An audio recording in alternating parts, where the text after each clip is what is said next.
세월호 침몰 사고 현장에서 어둠이 걷히고 날이 밝았습니다. 물살이 가장 빠르다는 사리 기간이지만 오늘 새벽 정조 시간을 이용해 희생자 1명을 추가로 발견했습니다. 세월호 사고 해역에 나가 있는 취재기자 연결하겠습니다. 백종규 기자. 네, 세월호 사고 해역에 나와 있습니다. 네, 날이 밝았는데요. 현장 상황 전해주시죠.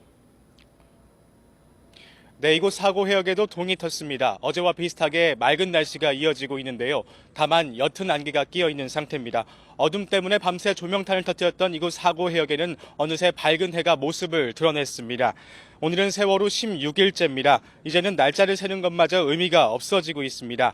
희생자 가족들의 마음은 새까맣게 타들어가고 있지만 하염없이 흐르는 시간은 야속하게만 느껴집니다. 맑은 날씨는 그나마 다행입니다. 제가 있는 곳에서 약 1,500m 떨어진 곳에 세월호가 침몰해 있습니다.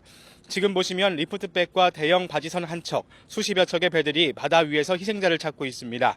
가시거리가 11km 안팎까지 나오다 보니 수색 현장이 보일 정도로 시야가 확 트였습니다.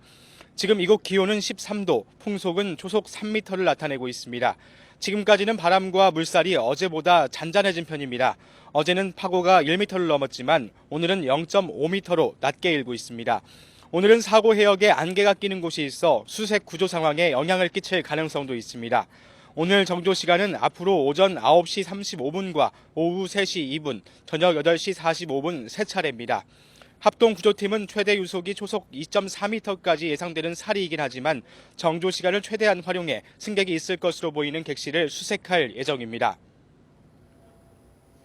네, 오늘 구조 작업은 어떻게 진행이 됩니까? 네, 정조 시간이 오늘 새벽 3시부터 잠수요원들이 차례로 바닷속으로 들어갔습니다. 사고 해역의 물살이 거세기 때문에 정조 시간을 최대한 활용해 수색 작업을 벌이고 있는데요. 차가운 새벽 공기 속에서 수색 작업은 진행됐습니다. 오늘 새벽 정조 시간에 희생자 1명이 추가로 발견됐습니다.